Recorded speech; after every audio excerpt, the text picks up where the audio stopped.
I'm a little muffled in the mask. So I first want to welcome you all. It is Pride Month, so welcome and happy Pride. I am very excited to be here in person with you all in community. It is so great to see people's faces, and it's wonderful to be in our center. I have a little note so I don't forget anything. I've been thinking a lot about our founder. We are in our 37th year, and it feels very honoring to be in this role, knowing that all of these amazing people came before me. And speaking of that, we do have, let's see, I don't see Sue Bachman, but we do have Susan Learoff here, who is the very first executive director, part-time executive director that our organization had. So we are incredibly honored that you are here with us. Wow. It's the fabric of our organization, so thank you for that. We have a lot of board members in attendance, so I want to thank all of the board members for being present. And I want to give a special gratitude to our staff team and our volunteers. All of these details that you see today, everyone put together. So please join me. Thank you. So I recently went with Anne, my colleague, to the GLBT archives in San Francisco. And the purpose of our visit was to look at our founders' archives. And I have to say that the experience is still with me. We went about a month or so ago. And it was a very sacred experience. I got to learn a lot about Jackie. Jackie was a prolific writer. And so I spent time reading her manuscripts, I spent time reading her stories and a lot of the speeches that she gave at several places. And I learned some things that really struck me as I think about the work we do today. And that is Jackie herself found a lump in her breast and went to her medical team and was told that she had dense breast tissue and that she was fine. And she didn't feel fine, and she advocated for herself, but it wasn't until her second lump was discovered that she actually received her cancer diagnosis. So Jackie was able to advocate for herself, but that's the work we do today. I mean, we're working with a lot of our clients and patients who don't have access or who are not empowered to fight the medical system when they're not being taken care of. So that was something very profound that stuck with me. The other thing is that in reading a speech that she had prepared for a national convention on LGBTQ healthcare back in the late 80s, she spoke about two women that she had actually navigated, that she had taken to their medical appointments, she had advocated for their care, and what was profound to me was that was way before we had a funded patient navigation program. So she was a trailblazer, and she was a visionary person, and she saw the needs as the needs were evolving. And for me, that's just, I really reflect on that as I've been thinking about Jackie, coming together today. So I want to let you all know that we put together a presentation tonight to talk about where we've been, 37 years of history in this organization, and where we're going. And we also brought in, an expert who could help us understand what's really going on around health equity issues for the LGBTQ+ community. So we have great speakers. I'm going to begin by introducing Darlene DeManincor, who is on our board of directors, and I will start with a bio and then hand over. So Darlene is a PhD, pronouns she, her, is a retired cancer researcher. Her doctoral dissertation focused on women who use complementary cancer treatment. Dr. DeManincor was a patient advocate with the NCI and served on their grant review panel, and has spoken before a presidential panel on disparity in minority health care. She was also a member of the Science Advisory Committee of Susan G. Komen for the Cure, and has led WCRC's earliest support groups, and is currently a member of WCRC's board of directors. Please join me in welcoming Dar.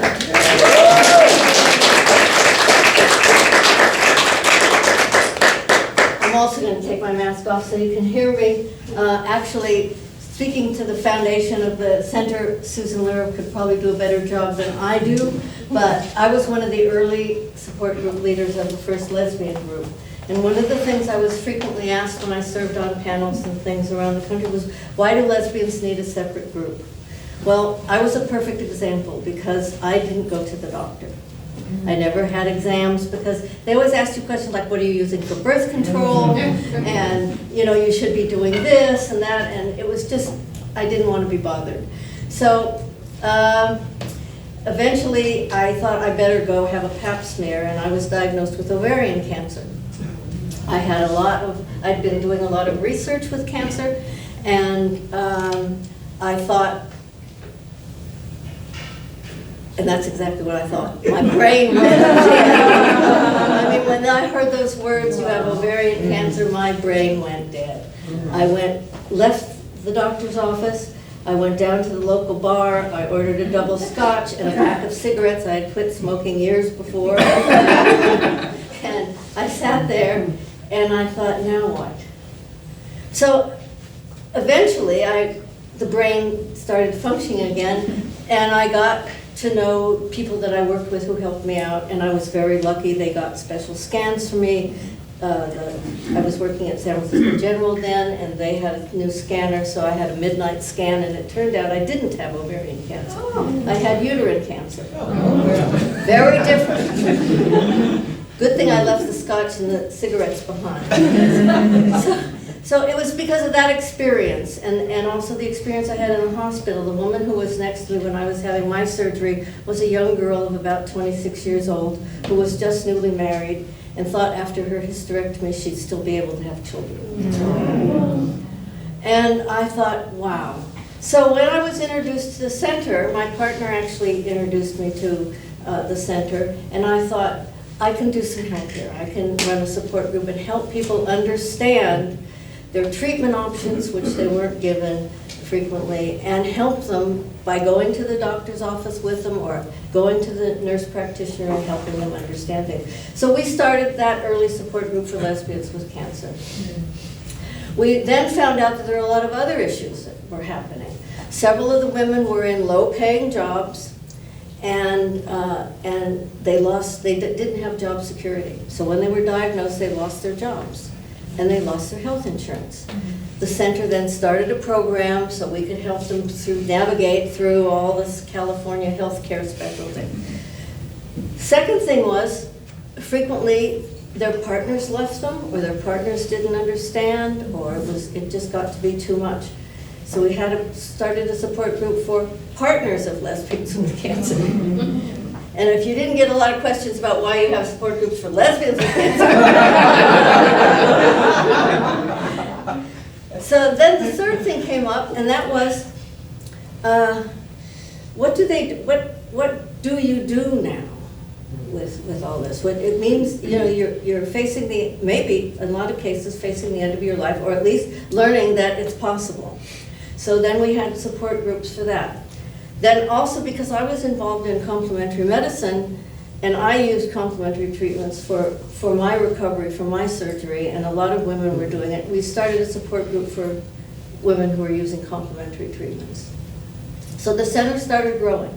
And early on, we had the downstairs of a duplex on Telegraph Avenue. We had our support groups on boxes. There was one little support group over here on cardboard boxes, and another little support group over there on cardboard boxes, and the phone-in table there, and people were calling all the time.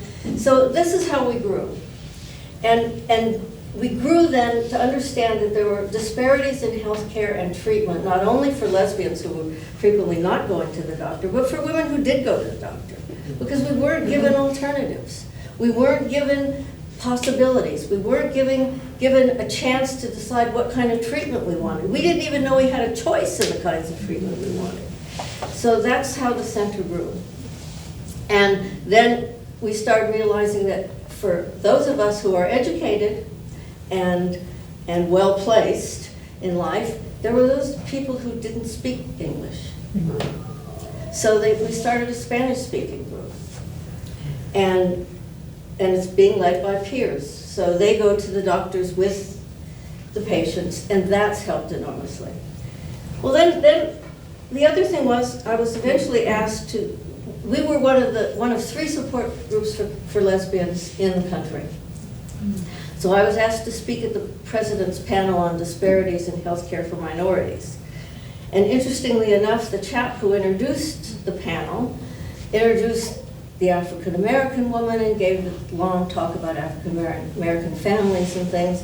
He introduced the Native American woman, and he introduced the woman from the Eskimo tribes up in Alaska, and then he came to me and he could not say the word lesbian.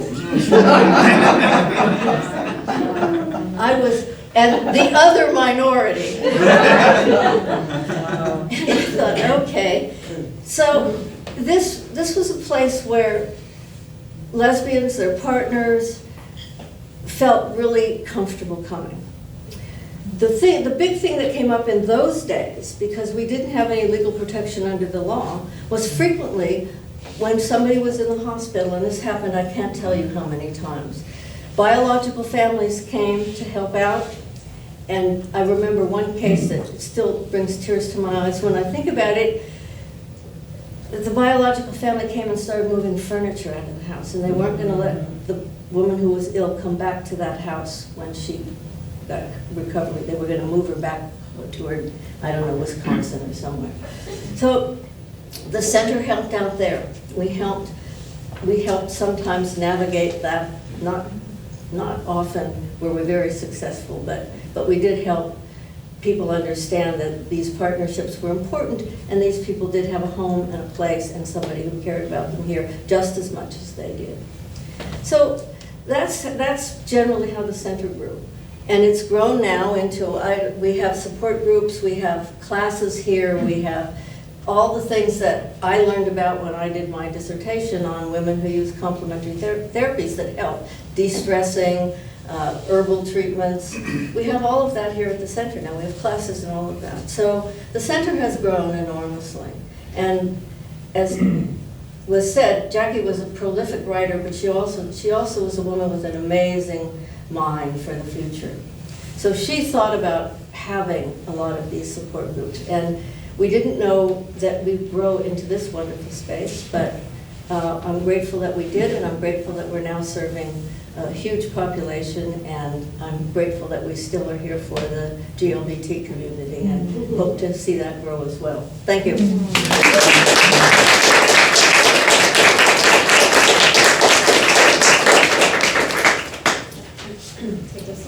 Thank you so much, Dar. Every time you speak, I learn something new, so I just appreciate such the gifts that you give to me. So I'd like to now introduce you to Dolores Moorehead, who is our Community Engagement Director and Client Support Clinician.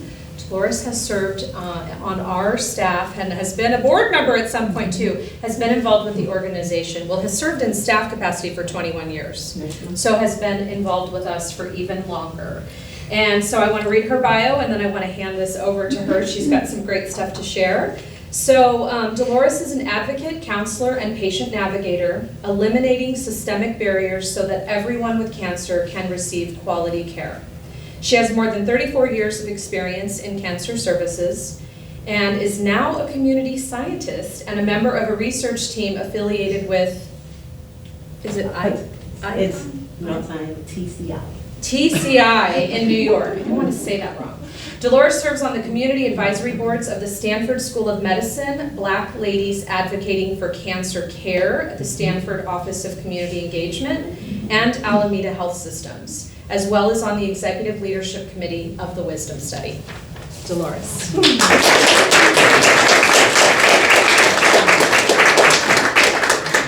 So I guess not to be the person out, I will go ahead and individuals know how I feel about that I work with, but I'm here. And you know, I look out and I see a room filled with individuals who are here because of what we've done. And as I listen to Darlene and knowing Susan, Wendy, and others, I'm going to ask you to stop. And I'm going to ask you to envision Jackie standing with her rain stick, and she begins to pound the earth, lightly at first, and other people join her. And I feel like that is what has happened with WCRC. And one of the very things that began to happen to let people know that Women's Cancer Resource Center was here to help women, and lesbians in particular, is the ad that was in the Bay Times. And I'm talking about the Bay Times when it was a written newsletter and calendar, not when it is now. And imagine what it must have felt like for individuals, you hear Darlene talk, for them to look and be going through the Bay Times and actually see that the Women's Cancer Resource Center is speaking to them. That this is a place where they can come, they can be seen, and they can be heard. Their voices can be supported. And so, as I do a little bit about our history, I also want to say we participated in Pride, and Susan has some things, some pictures and things from us participating in Pride. Imagine, I was working at the American Cancer Society, and the American Cancer Society was not doing this. So when I saw that ad in the Bay Times, I said, oh, I'm going to go check it out. And that's what made me come in 1989 and be a volunteer, is because I realized that there was somebody out there, there was an organization out there that cared about people. The women didn't have to look like what Patriarch said they did. There was an option. And as a result, I want to talk about the fact that one of the very first things that struck me is that Margot, our librarian and our art curator, that Margot researched and put together packets for individuals so that they would know what the cancer was, what the treatment options were, along with what at that time was what, complementary treatment, what was available to them. And they did that. They did it by either mailing it out, meeting with people. Margot also curated our art shows, where lesbians had an opportunity to come and participate in showing their work and having their voice heard in a different way. We talk about the fact that there needs to be training around what trans individuals have to go through. And Margot, again, brought a friend, African American trans F to M, and he talked about his experience as a male being treated at a safety net hospital because he had been diagnosed with a GYN cancer. That was a powerful time to sit and hear and recognize that this individual, when you look at minority stress, and I'll tell you what happens in minority stress, the prejudice, the discrimination, the concealing, the hiding, the fear of being yourself. And if you're not able to be yourself on this cancer journey, then who are you? So for us in navigation, when we navigate individuals, it is our opportunity to be able to sit with that person. And an example is a woman whose partner didn't live in the country, and she wasn't a size 5. So when she was diagnosed, and the surgeon was like, well, I'm not sure if I'm gonna do this surgery because your size. That the voice, the opportunity to have a navigator next to her, to be able to talk about, wait a minute, we're not gonna do this. And she was able to say those things and to make decisions. She was also able to ask, when the doctor wanted her to have chemo, how will this chemo increase the chances of me not having a recurrence? And when the doctor said 3%, she was educated and informed and able to say, I will not have chemo. Another time through our FTP is a non-binary individual. And I want to say this is, I understand that we have women, the word women, in who we are in the name of our organization. However, we work really hard and strive to have inclusion. So that means that someone who identifies as non-binary knows that this is a safe place because we stand by our word. We talk about it and we do it. So when this individual who identified as non-binary had breast cancer, decided, no, I think I actually do want to have breast reconstruction. that they were able to make that decision because they have the FTP program, who supported that decision, and they were able to come back and say, this is a choice I'm making. I don't have to be identified as female, because I don't identify. However, I have the right over my body. So some of the other things that we have been doing is during the pandemic, members of Sister to Sister participated in a study that was talking about COVID and how the pandemic is impacting the needs of Black lesbians. And this was co-led by Mary Ann Smith from the National Organization of Black Lesbians on Aging.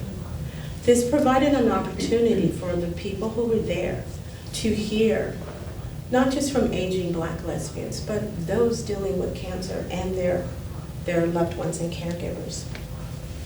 You know, we sit on a lot of committees, and I believe that we sit there to make sure that we are a voice of inclusion. And that includes the voices for the LGBTQ plus community. That this is the place where you come. We see you as a whole person, not a body part that's been diagnosed. And when you walk through the doors, it's about knowing that you're here, you're safe, and it matters what you're going through. So, I just want to end by saying, I hope that while I was speaking, you were envisioning the large number of people who joined Jackie, and how much louder the pounding of that brain stick sounded, and that our goal is to continue that brain stick movement and to do it in one accord, because there's still a need for us to be a voice and to be out there. So I'll end with saying WCRC will continue to serve the LGBTQ individuals and to speak out loud and with pride.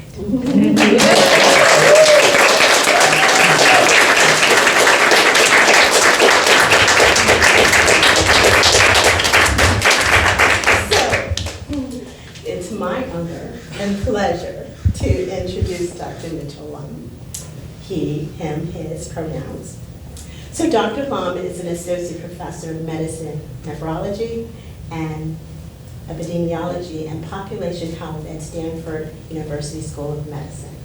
While his clinical focus is in renal diseases, Dr. Lunn is also a physician scientist researching care disparities and overall health and well-being of sexual and gender minority populations.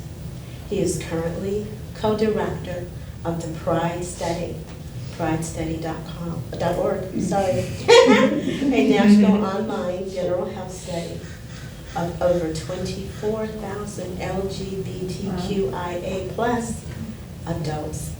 That was launched in May 2017. He is also co-director of PRIDEnet, a national coalition of individuals, health centers, community organizations, and advocacy agencies working to engage the LGBTQIA plus populations in all stages of biomedical research. Thank you.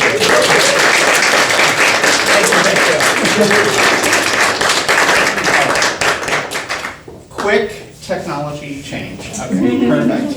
And let's see if I can do this. There's a seat in the front if anybody wants it. I don't. I'm not too. Let's see if oh, it is going to work. Lovely. Okay. Hi. Hello, everybody. Thank you so much for Dolores. Thank you so much for the invitation and for inviting me to speak today. It's really great to be here, and really honored and a privilege to have a room packed full of people. So, which I imagine the WCRC is also enjoys that you're here. So, as you heard, I'm a associate professor at Stanford. I'm in the Department of Medicine and the Department of Epidemiology and Population Health. And while I'm a kidney doctor by training, I do that for about 10 weeks per year. and the rest of my time is LGBTQ plus health related. So delighted to be here today. No real professional conflicts of interest other than lots of grant funding and things like that from federal sources. So thank you for paying your taxes. Is what I'll say to that. So, and then a little bit about me. In addition to being a nephrologist, that's a kidney, I am a gay, white, cisgender man who has a whole ton of privilege. I work at one of the best institutions in the country. I have a whole lot of power and privilege in who I am just walking around the world, but also in my job. And so I tend to like to state that out and throw it out there to the audience and to the universe, because that has certain ramifications of things. So for those of you that are live tweeting today's event, no, I'm kidding. There's some Twitter handles there, but happy Pride Year is what I say, right? Yeah.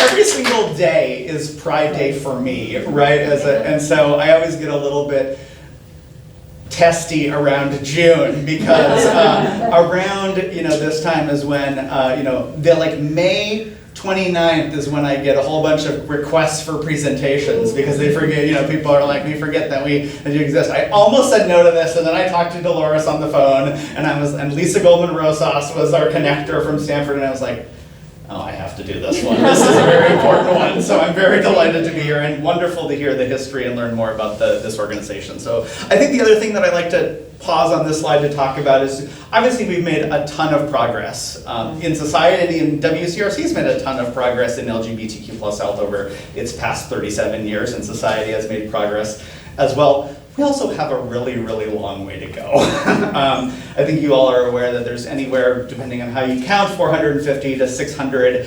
anti-LGBTQ plus, primarily anti-trans and anti-non-binary legislation in state legislatures right now. So it's like a really tough time to be an LGBTQ plus person. It's a really tough time to be a minority amongst that minority group, and there's kind of the layers of the onion keep peeling back, and there's a lot of work to do. And that's really just the United States. If we take a global perspective of things, it's a heck of a lot worse, right? Being gay is punishable by death in many countries still, and so there's really lots of work to go. So I think while we use this time to celebrate and acknowledge how far we've come along, there's also a fair amount of work to continue. So today I'm going to talk very briefly about some LGBTQ health experiences and practices, and then talk a little bit about some of the work that we're doing at Stanford. So there's lots of letters in this acronym, and it gets very confusing for people. So I think most folks are familiar with LGBT, right? People probably remember queer as a derogatory term, and then at some point in history that switched around to something else, and now we've reclaimed that word and embraced that really to be anybody who's not straight or anybody who's not cisgender, anybody whose gender identity is different from the sex that they were assigned at birth. The other letters that are commonly used now are I and A. For intersex, which is a more colloquial term for folks who have disorders of sex development. So this can be abnormal genitalia, differences in chromosomal abnormalities, a whole slew of a variety of topics. And then asexual is folks who may not necessarily have sexual or romantic behaviors or attractions. But there's this plus there, because there's actually allies in questioning and two-spirit and polyamorous and pansexual, and I can keep adding more and more letters, which make it all very confusing. So academia came up with this wonderful term of sexual and gender minority, which is really just folks who are not straight or are not cisgender, and that's a great umbrella term. Very commonly used in academia, not commonly used in the community, right? And so if you start using SGM, people are going to look at you like you have 7 heads. But unless you're talking to an academic like me, then I'll be like, I'll totally get it. So I use all these terms interchangeably because the letters have changed substantially over the time that I've been doing this, that I mix them all up also. So don't feel bad about it. So just a little bit about populations. And people, I think, commonly ask me, Mitch, how many LGBTQ plus people really are there? And the short answer is we don't know. Sexual orientation and gender identity both not collected on the US Census. So we don't know where LGBT people live, what their races and ethnicities are, what their religions are, what their jobs are, any of these sorts of things. So the best data we have is actually Gallup, that calls 1,000 people every day, random digit dialing. And they ask you a bunch of questions, including, are you LGBTQ? And if you feel comfortable enough to say yes to that, you get counted in this statistic, which is that right now about 7.2% of the US population is identifying as LGBTQ to a random stranger calling them on the phone, right? So we think that this is a floor, not a ceiling, right? Because many people are not going to necessarily disclose that to some rando person giving them a phone call. And then as we look at generations, so Generation Z, the youngest adults, the 18 to 23-year-olds right now, about 20% of them identifying as LGBTQ. And then as you go with increasing vintage, as I like to call it, those numbers decrease, right? And that's not that there were fewer LGBTQ plus people among the baby boomer generation. It's just that society has changed and that we're now more comfortable coming out about our identities, right? So we don't necessarily think that, that there's changes in numbers, but we do see more people being comfortable disclosing that in society. And of course, we know that sexual and gender minority status is not unique to a particular race or ethnicity or income or anything else. As I say, we're everywhere, and as everybody else says, we're everywhere in every county of this nation, right? I did want to share this, which is actually pretty old data. I'm usually a wanderer, so I'm gonna start rearranging the furniture over here and so this is pretty old data from the mid-2000s or so, and we don't need to go through this in detail, but if you just pay attention to the navy blue bars and the green bars, you can see that it's anywhere from 4 to 20% of LGBTQ plus people have had negative experiences in the healthcare provider's office. So this is refused to touch me or used excessive precautions, blamed me for my health status, were physically rough or abusive, and used harsh or abusive language, right? So this is bad, and I think, Darlene, you talked about your experience of not ever going to the doctor, right? Until it was late, right? And, that is a thing that unfortunately we still see over and over and over today. So I, just until recently, was a primary care provider doing LGBTQ plus healthcare and gender affirming healthcare, and I still have cisgender women in their mid to late 50s coming in with vaginal bleeding. Last pap smear was when they were 20 or 21 and they had a horrible experience with their provider, never to come back again until they had to, till this was such a big deal, right? So it pains me a little bit to hear that Darlene's experience is still very much the experience that I had with a patient a couple months ago. And so there's lots of work to be done. This is more recent data from a couple years ago from the Kaiser Family Foundation. Same data, different slide is basically what it is. The LGBTQ plus people, the blue bars, are all having more negative experiences than the non-LGBTQ plus people. So you can imagine if you have a negative experience in the provider's office, especially if it's in an academic medical center or anywhere else, where does most of the research in this world happen? It happens in academic medical centers. So all of a sudden, you're never showing up through the doors again. You're never being invited to participate in a research study. And then your data and your experience is not included in any of those of that data. So that's really some of the challenges that I think we still continue to face. And then this is the largest study of transgender people. A third of transgender people have had a negative experience with a healthcare provider in the past year. And a quarter of transgender people, again across all races and ethnicities, the blue bars here, they have not seen a healthcare provider out of fear of mistreatment. So again, this is the avoiding, because they're worried about what's going to happen. And of course, this is all because we as providers, I'm going to say that, and the researchers don't ask about sexual orientation and gender identity. If they do ask, it's oftentimes in some free text field. It's not in a defined field in the electronic health record. And so that data never makes it down the road to where it shows up in papers and eventually changes clinical practice, right? So this is a huge issue that we have that results in a lack of data. We don't know our healthcare disparities. We can't figure out ways to treat them or to mitigate and get rid of those inequities. So this is this continued cycle that I think is pretty challenging. This is the census thing that I mentioned, not collected on the census. It was originally planned in the 2020 census, and then the previous administration, he who shall not be named, decided to axe sexual orientation and gender identity from the census. So we're hoping that in 2030, which is the next time the census rolls around, that we'll be able to have that. We have a few friends and allies in the Census Bureau, so we're continuing to poke them a little bit. So we hope that we'll have that then. The good thing that did happen out of all of this was now, back in October of 2016, was the National Institutes of Health designated sexual and gender minority people as a healthcare, as a population with a health disparity population for research. And so this opened the door to lots of funding. Health, grants are now open for SGM health research.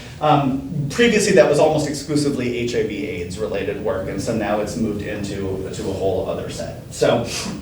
And then I wanted to share this recent study that came out from my colleagues at Stanford just a couple months ago. And I think some of these, still ring true with some of the stories that we heard from our earlier presenters. And so this was done by Dr. Eckert at Stanford, and this was a rather small study of 92 LGBTQ plus women, so 74 lesbians, 12 bisexual women, and 6 transgender women, compared or matched with 92 straight cisgender women, and looked at their breast cancer experiences. And I just wanted to, this is a very technical table here, but some of the key highlights is that the time from symptom onset to diagnosis was 64 days for the LGBTQ plus people and 34 days for the cisgender straight group. They had about more than twice the odds of refusing the oncologist's recommended treatment. So there was, who knows necessarily the reasons for that, maybe mistrust or distrust of the system. And then really striking to me, that they had about 3 times the odds, or the hazard ratio rather, of having a breast cancer reoccurrence, right? So this is like data from a couple months ago, right? So just thinking about how much work there is to still do. And then this just for folks who love Kaplan-Meier curves, this is the disease-free probability. So you want to be higher here, you want to have, be closer to 100% to the top. So the cisgender heterosexual women have longer days of disease-free survival compared to the LGBT women. So clearly lots of work to be done still in this space. And there's now more and more folks like Marianne at Zambinobla and others across the country that are starting to do more work in sexual minority cancer work broadly, and then of course looking at the intersections of race and ethnicity in that group and other identities.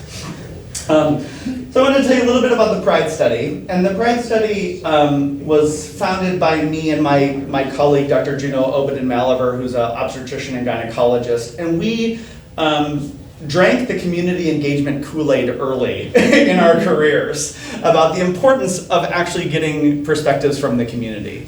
Juno's a white cisgender lesbian. She's from New York City. I'm from Bismarck, North Dakota originally. We are both, faculty members in a liberal area of the country. And if we're creating a national study, we didn't want it to be, oh, it's another San Francisco gay study, right?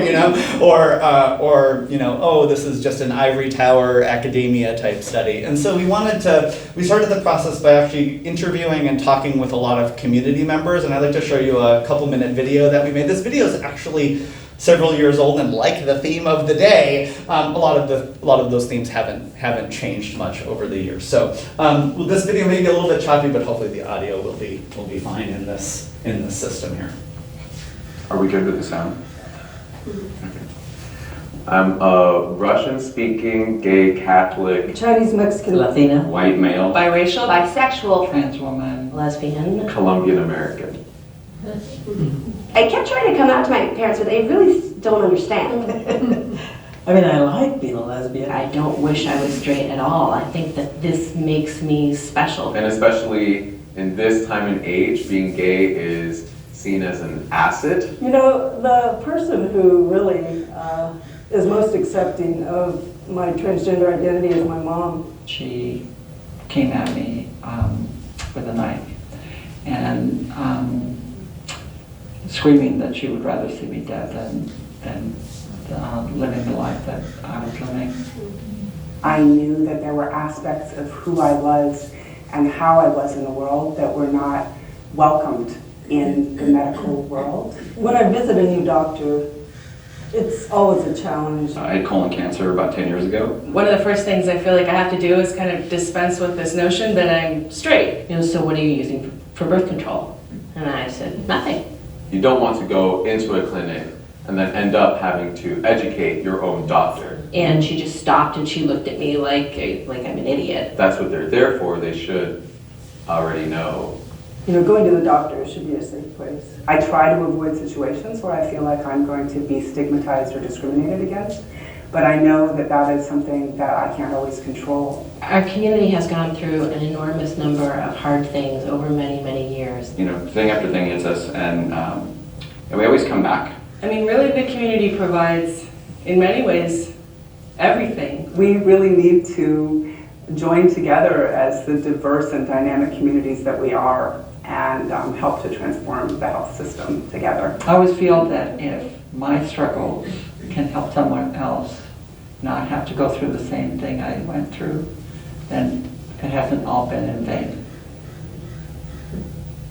Maybe some familiar faces in there. Who knows? I see some nodding heads. So, including comedian Margaret Cho. That wasn't named Margaret Cho. So, so I think I think those words resonate with a lot of people here. I saw some nodding heads and things throughout. And so I think these are really an experience where we want to show up to healthcare spaces and be seen for who we are as an entire person, right? And we want that to be valued. So we started the PRIDE study, which many studies is an acronym. So Population Research for Identity, Disparities for Equality. And we have this overarching question, which is how does one's sexual and/or gender minority identity actually influence your physical, mental, and social health? So even though Juno's an OBGYN and I'm an internist, we also think about and care about mental health, and we care about social health, the networks that people are in, where they get support, whether that's faith-based communities or not, whether that's community centers like this one, or community-based organizations or not. And so there's all those aspects. And we really take this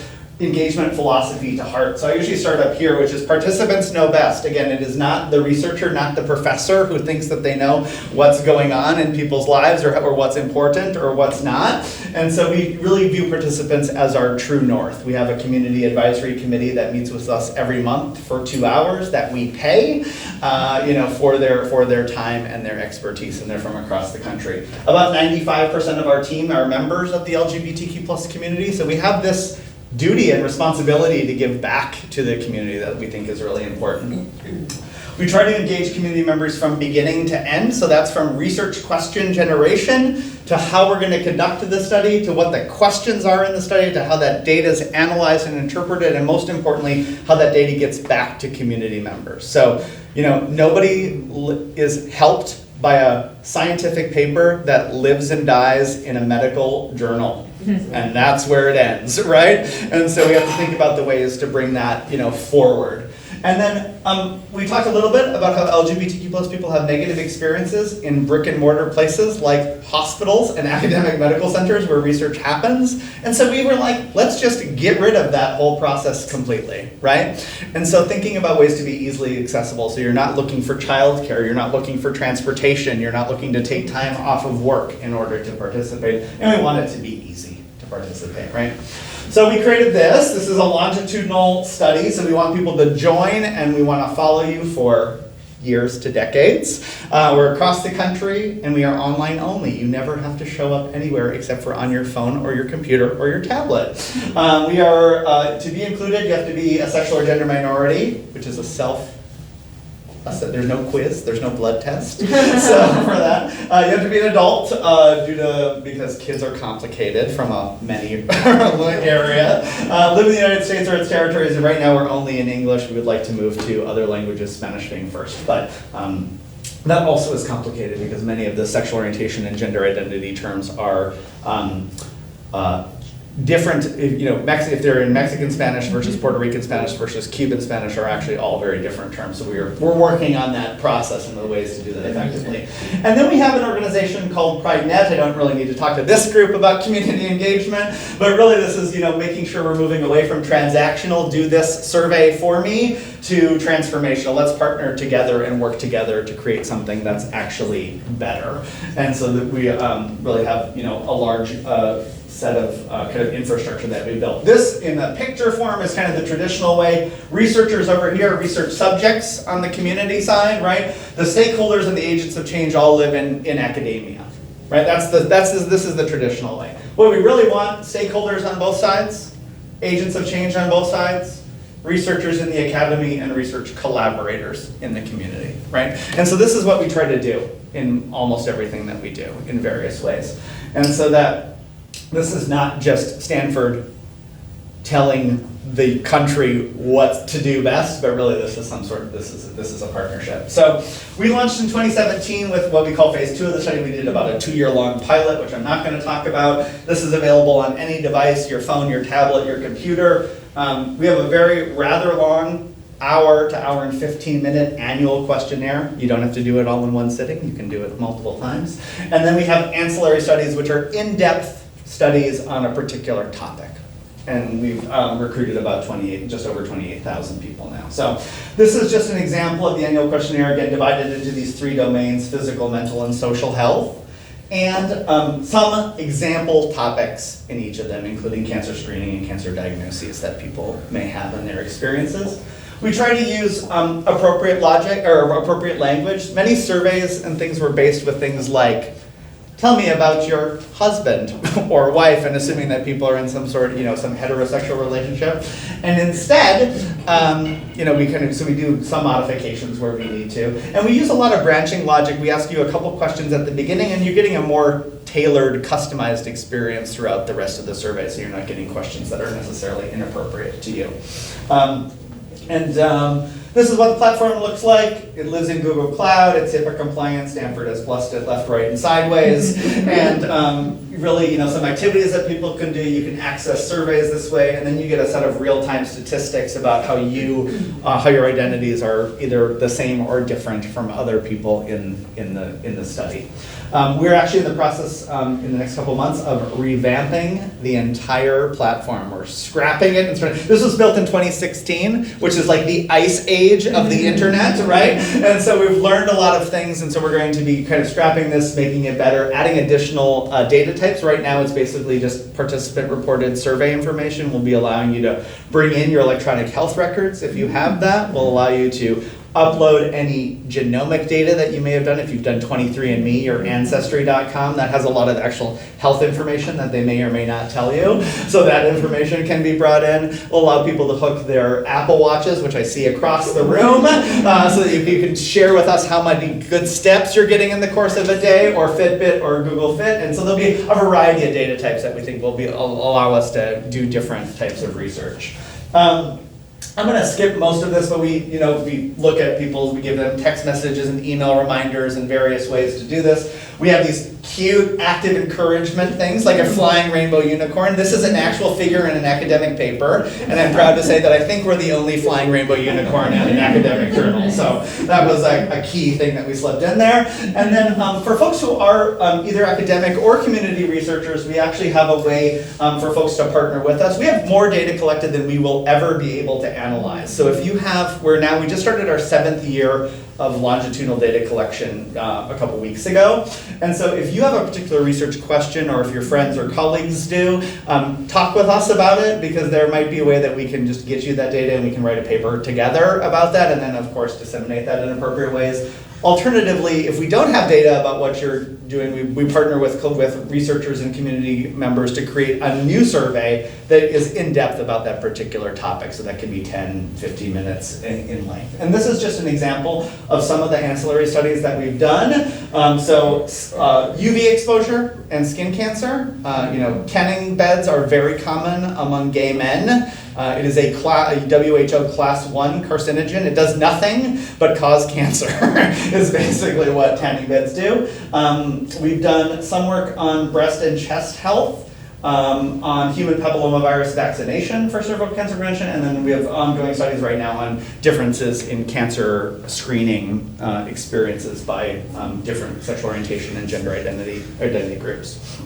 So, to wrap up, I just want to share these few points, which is that SGM people are understudied, underserved, and vulnerable to poor health, largely due to poor experiences in the healthcare setting and in society that have pushed them away from various places. That they have these negative experiences, and we do know that there are ongoing cultural competency and humility training programs across many academic medical centers, including UCSF and including Stanford, to start creating a better environment for us when we enter those doors. The PRIDE study, we have a lot of data through a variety of mechanisms, and we hope that PRIDEnet, which I didn't really talk about today because I usually give this talk for 7 hours and nobody wants to be here for that long, which is our interactions with community-based organizations, our network of folks across the country in addition to our participant advisory committee. And really all of us, every single one of us in this room can actually start increasing LGBTQ plus visibility by talking about the importance of LGBTQ plus inclusion everywhere in society, but especially in health and research, because that's one of the ways that we start to have our identities shown and included in many of these studies. This is not just me. We have an entire team. So this is Juno here. She's the OBGYN. We're both at Stanford together. Anissa Flenchi is an associate professor at UCSF. She's a clinical psychologist by training in the School of Nursing there. But the rest of our team is a mix of community organizers, community engagers, activists, biostatisticians, epidemiologists, people who specialize in communications, and a few postdocs. So really it's a whole team that makes everything happen. So I wanted to thank you for your attention today and happy to take questions. Really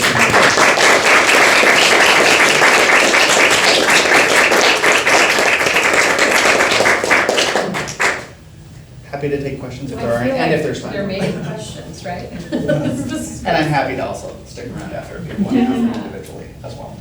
So does anyone have any questions? Sure. So I have many friends who are trans, and some of them talk about being fired by their doctors. Yeah. Is there any legislation or move in that direction to make this a protected class where this would become not possible? An issue, right? Yeah. Unfortunately, as far as I know, the answer is no to that, and that any provider can, for whatever reason, say I don't think this is working out, right? That type of engagement, and that's really obviously unfortunate and inappropriate. And I think the challenge is the medical education component of things, right? And what we're now seeing compared to I started med school in 2005. And there was very, very little content, even at Stanford, Stanford had more than most places across the country, but there's very little content because we did a large study of this across the country of how well medical schools teach their providers about LGBTQ plus issues. And that we now know is changing. It took a very long time. The accreditation for medical schools, the Association for American Medical Colleges, has changed some things where sexual orientation and gender identity are listed as specific things that need to be taught. So that's at least helping, the process. And I think the rapid advances in society are also helping. So my kind of answer is we just all need to wait and things, and all the old doctors will retire/die and we'll be left with the people, which is not really a satisfying answer, right? We would rather have something fixed now, right? And I think the challenge is that's not really, there isn't really any protections for that. What there is, and it just got relaunched and redone in a really fabulous way, and I can send it to Dolores and maybe they can post it here, is a new directory of LGBTQ affirming providers. It was published initially by what was then called the Gay and Lesbian Medical Association. Now it just has the fabulous name of GLAMA. And so they have basically providers that have self-listed themselves there saying, I'm a specialist in this particular thing medically wise, but I'm also an LGBTQ plus competent person, and here's my office phone number, and here's the insurance plans I take, and here's all these sorts of things. So that, I think, is being a unifying place, because even in the Bay Area, I hear stories like that all the time. A cisgender gay man finding a affirming primary care doctor in San Francisco is difficult, which is can you imagine what it's like in Bismarck, North Dakota, where I'm from originally, right? Or rural Arkansas? I don't even want to think about what life is like there, right? And so I think if it's so difficult in the Bay Area. So there's some resources, but I think unfortunately there's not really protections about that. And I think I would take the approach that if my doctor ever said something like that to me, I don't even know if that, I agree that that's probably not the best relationship, right? I should probably go find somebody else, even though that is a pain in the butt to go find another one and come out to them and deal with the whole thing over and over again that many of us do. Thank you for your question. Did you have a question? Yeah. Is the study taking any more new participants? Absolutely. Anybody can join at any time. Sign up for yourself if you're eligible. Invite your friends and family. PRIDEstudy.org, which I didn't put on here, which I should have. But yes, or you can type PRIDEstudy.org in various combinations. PRIDEstudy.com actually probably will work because I think we redirect it to PRIDEstudy.org. So yeah, there's a lot, and I can also get Dolores some more information that. And we can even send stuff here that we can actually set out if that works too. We'll have little postcards and buttons and things like that. Yeah, that'd be great. Sure. Yes. Yeah. What issues on aging are you studying? Yeah, so great question. So on aging, we have done some work with the biggest LGBTQ plus aging researcher is Jason Flatt, who's based at the University of Nevada, Las Vegas, UNLV. He was at UCSF for his postdoc maybe, and then went to UNLV. He does a ton of work on cognitive decline, on the ways that social support helps improve, mitigate cognitive decline, and also does a lot of work around Alzheimer's and dementia broadly. And so he partnered with us, and we did a large study called Rainbows on Aging, and has started to publish some of those look at that that data and publish those papers. So this is a larger growing section, especially looking at ways that the minority stress that was talked about earlier, how that either impacts or doesn't impact a lot of this. We also think about the ways of that social support and resilience actually then help people's cognitive decline and even functioning in society. It's not all about cognition, right? So there's really, I think a lot of these aspects are why, LGBTQ plus people have been around for millennia, right? What's the resiliency factors that make us stick around and handle all the crap that society throws at us day after day after day, right? And so I think those are, and how does that affect our aging and how does that affect our cognition? So yeah. We'll go you in the back and then over to you. So yeah. First of all, Dr. Lunn, I want to say thank you. This has been a really enlightening and super curious topic. So thank you. Sure. I'm curious what types of organizations are actually interrogating the data or partnering with you to answer questions in real world. Yeah, great question. So we have our vast majority of collaborators, aside from our local folks, are other academic institutions. So finally now, doing this as your job is like I do. I'm a professional gay, right? Doing this as my job is only now accepted. I mean, when Juno and I were fellows at UCSF 2013, 10 years ago, Juno got told by her mentors and people in her department and others in the institution, what you are doing is career suicide. Wow. You should just stick to studying something OBGYN related, and all this LGBTQ stuff, never gonna get funded, never gonna build a career off of that. We said to that, right, and moved on and decided to say, well, watch us, right, and now we have a whole slew of faculty, postdocs, graduate students, medical students, undergrads across the country, some who work with us and many who don't, that realize that this is an actual field now, right? And we are in the dark ages in terms of data, right? I said that we're in the 1950s, maybe 1960s in describing the health status of LGBTQ plus people. I mean, we don't know how many LGBTQ plus people have high blood pressure, period, right? Like much less anything more complicated than that, right? So we're just in the dark ages. So we have all this describing of the health status and the population to do before we can even think about intervention development or whatever. We don't even know what the disparities are necessarily. I mean, some of them we know. We know that LGBTQ plus people smoke more, and that was, of course, due to the bar and club scene, along with directed, targeted marketing by the tobacco industry, right? There was a, when the tobacco files got uncovered, R.J. Reynolds had a project called Project Scum. You can see how they felt about us, right? Which stood for Subculture Urban Marketing. And they targeted LGBTQ plus people in the Castro and youth and homeless people in the Haight. Wow. That was what that was specific targeting for. And if you go back to pre-marriage equality and look at tobacco ads, they are all pro-marriage for LGBTQ plus people. A couple buff men on some horses riding through the, whatever, right? No, but it was all of that, right? And it was like, it's like be you, be equal, and all these phrases like that, right? They were marketing to us that entire time, right? And so because of that, we know that LGBTQ plus people smoke 2/3 more than the general population, one in 3 compared to 1 in 5. Wow. Right? So these are real health. Some of them we know, but many of the other ones we don't because we just don't have numbers. Again, that whole data problem that I was sharing, right? So we're back in the dark ages. So to answer your question, which I'm going a long roundabout answer to, it's primarily academics across the country who are trying to get started in their career. We've done the data collection and they need to start doing the analyses and building their careers off of that before they start into that, right? We do have some community organizations. We've done some work with Zambi Nobla, as Dolores mentioned, which is the National Organization of Black Lesbians on Aging.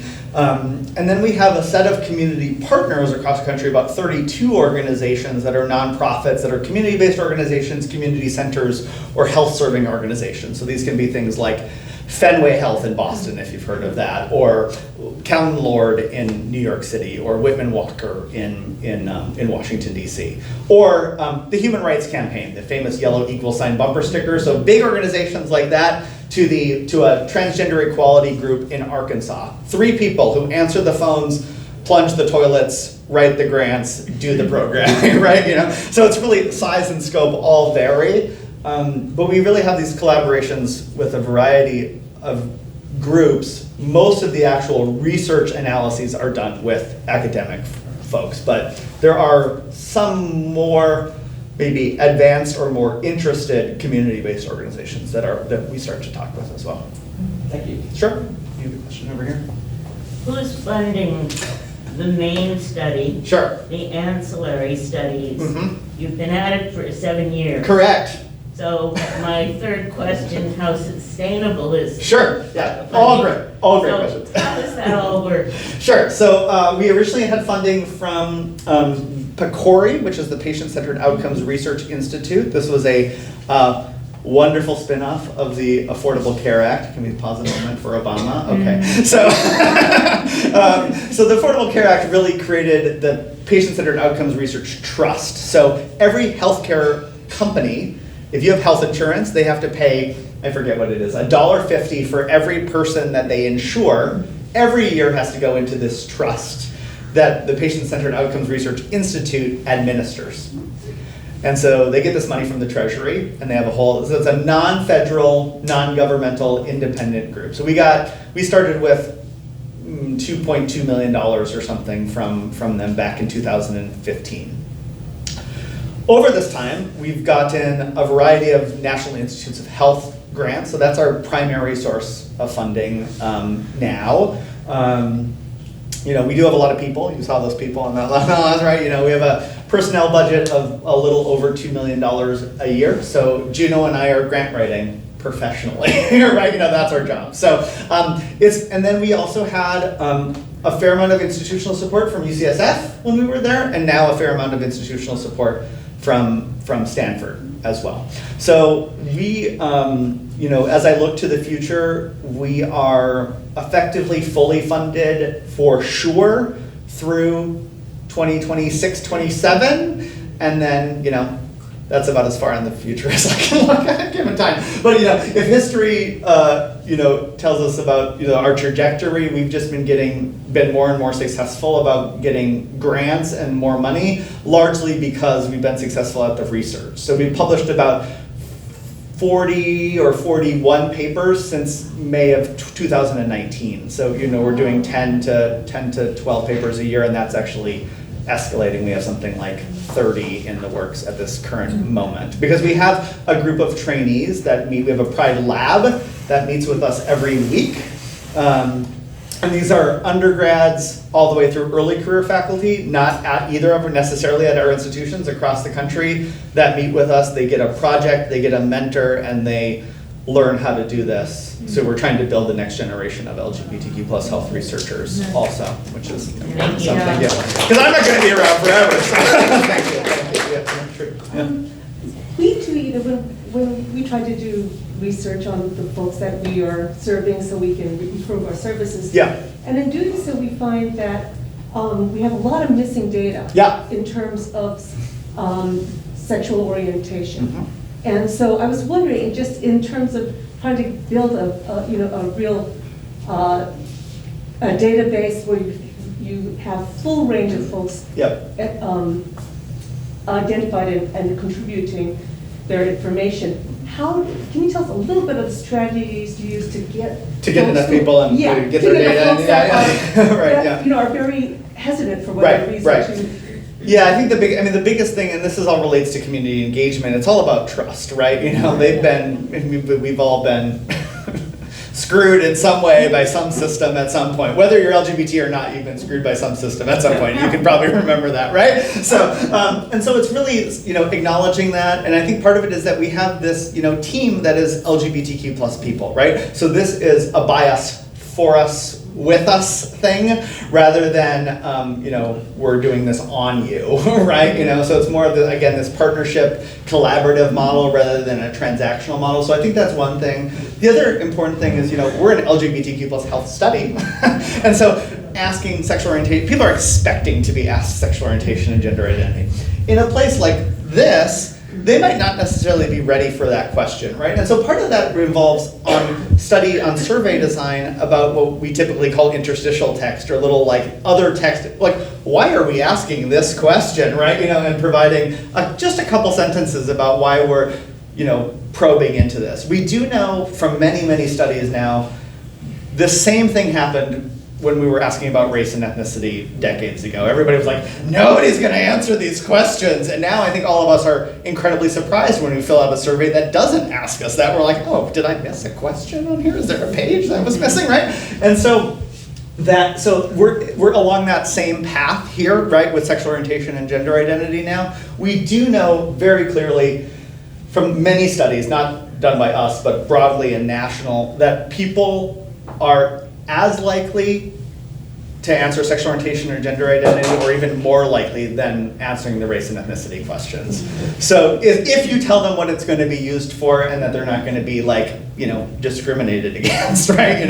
Oh, well, you're the trans person, we're going to send all these things to you, or something like that. People don't want to be singled out necessarily either way. And so it's all about the purpose of if it's to improve services and improve programs, then you want to find out what services and programs are needed, right? So I think those are kind of the main approaches, but missing data is always an issue, right? Nobody's ever going to fill out every answer to your survey, and if you're doing actual analyses or data, there's of course many ways to handle missing data in the analyses and that sort of thing, but you got to get people in for this kind of quality improvement type project for the center. It's important to explain why you're going to be using those things. So.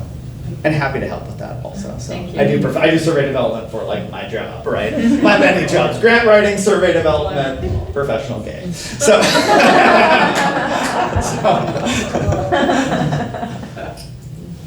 Any other questions? And I'll stick around also if people have individual questions that they might not feel comfortable asking.